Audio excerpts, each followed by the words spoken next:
back to Melissa's Kitchen Table. Tonight we're going to be making the best home fries. Okay, so what we're starting out with are 4 potatoes. I'm just using small potatoes. Now, it all depends on how many people you're trying to feed. So if you have more people, you can use more potatoes, less people less, or how much you want to eat. Now, I'm making this for a dinner, not just a breakfast, so I want it to be a little bit more substantial. So I went ahead and scrubbed these potatoes, and these are, I'm using Yukon Gold. I like to use the Yukon Gold or the red potatoes for this. Those are my favorite, but you can use whatever you want. Now, on the burner, I have it on medium-low just to heat up, and I like to use a cast iron skillet. So that's how I like to start mine. So now, to make these potatoes, I like to cut them into rounds, or as round as you can get a potato. And I like to cut them nice and thin. Let's see. Just like that. About 1/4 inch. So that's how I like to cut my potatoes. Just like that. Alright, so I'm going to go ahead and cut up all these potatoes and be right back. Okay guys, so apparently I obviously picked the wrong size cutting board. This is way too small, but my counter is nice and clean, so that's fine. Just one thing, if you are nervous or worried about cutting them into holes because the potato rocks back and forth, you could cut them in half so you have a flat surface and it would be a lot easier for you. You just want to make sure you do have a sharp knife, so that way you don't get hurt. That is one of the biggest things, is to always have a sharp knife. Dull knives are easier to cut yourself with.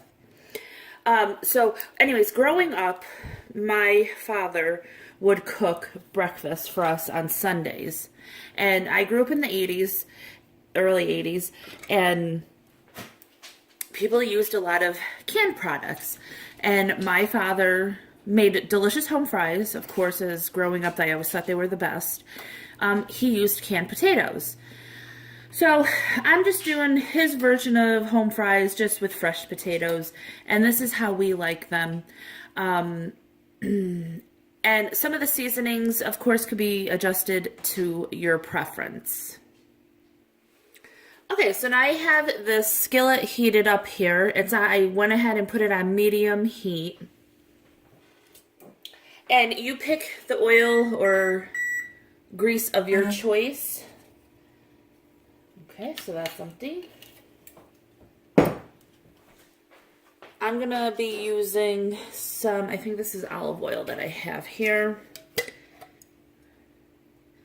And you want to coat the bottom because you don't want the potatoes to stick. The starches in the potatoes will tend to stick. So I'm starting out with just regular old canola oil or olive oil. And you're going to let that heat up a little bit. Now, I just wanted to point out, too, I've done this years ago, where I would kind of pre-cook the potato in the microwave.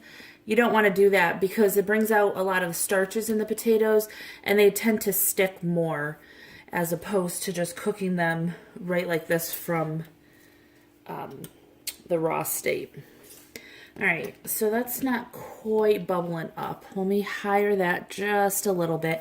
In the meantime, I'm going to go ahead and cut up this small onion. And it's a small onion. I like a lot of onion in it, so I'm going to use the whole onion. We'll be back. Alright, so I don't know if you could see there. Let me zoom in a little. It's sizzling up for you. So this is when you want to add all of your potatoes.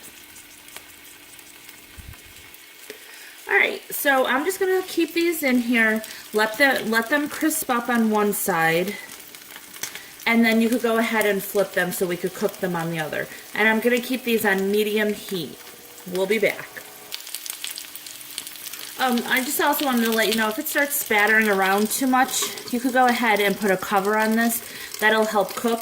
But you just want to make sure you leave a little bit of room so the steam can come out, and you don't just steam the potatoes, you actually fry them in there.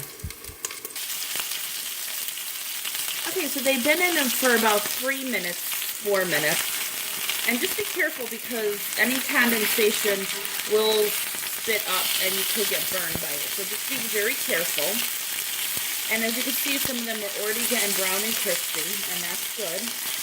So we're just going to move these around a little bit.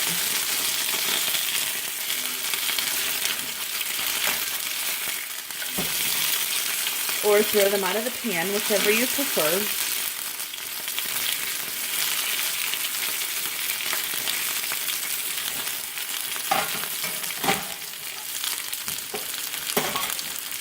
Alright, that was a little runaway.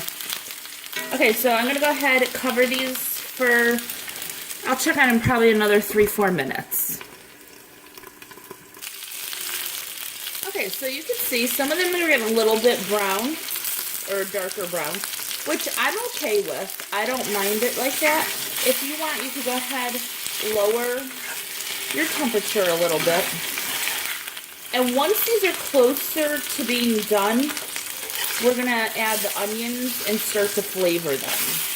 In the beginning, you want to just cook them first before you start adding things that release water or, you know, anything else that might stick. So I'm going to go ahead and give these another 3-4 minutes, and then we'll check on them again.